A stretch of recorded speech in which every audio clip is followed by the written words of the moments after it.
All right, we have a question from a listener, hopefully subscriber, and here's their question. Their question is about a specific Bible verse, Matthew 12, verses 31 and 32.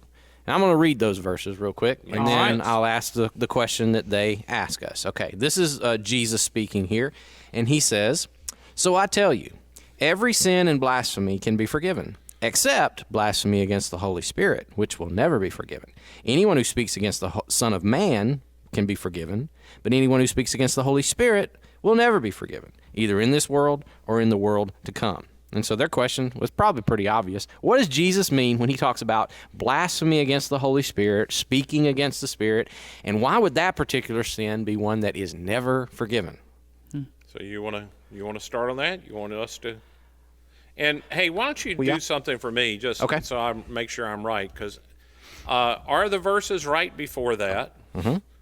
They're the ones where I think the Pharisees have said that Jesus is casting out demons by the power of Satan. Absolutely. Okay. That is exactly what just happens. Yes. So right before that, he then turns to them. They accusing him of being Satan. Yes. And he just says, "Therefore, I say to you," in light of that. The therefore is about that particular thing. Yep. And actually the verse right before that, he says, "Anyone who isn't with me opposes me, and anyone who isn't working with me is actually working against me. So I tell you," and then he goes on to say that part. So, okay.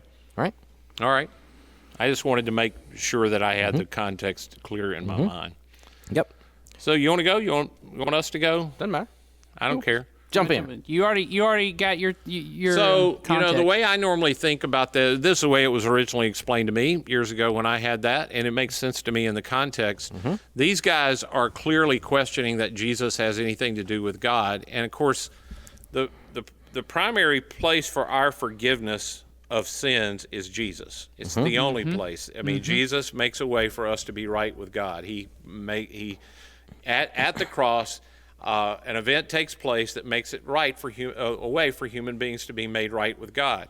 And as long as I don't turn to Jesus, the possibility of forgiveness of any sin doesn't exist. True. And if I'm a person that turns away and says Jesus is of the devil, I blaspheme what the Spirit has done in Jesus. Blaspheme just means I throw it down. I cast down on it. There's no possibility of sin because I've turn my back on the only way there is to be made right with God, which is through Jesus.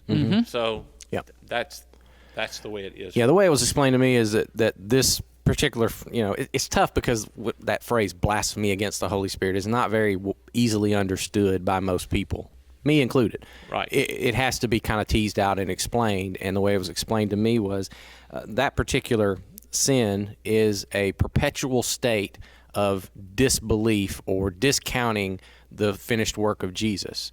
And it is when I never, so to speak, bow the knee or never, so to speak, place my faith and trust in him. So I stay in this place where I'm rejecting what the Holy Spirit is revealing to me about who Jesus is. And so that's just basically painting a picture of a person who just perpetually, until the last moment, refuses to bow the knee to Jesus and to acknowledge that what he did applies to me. And so it's the same as saying someone who just keeps God constantly all throughout their life at arm's length. That can't be overcome. Right. Does that make sense? That's the way it was explained sort of to me.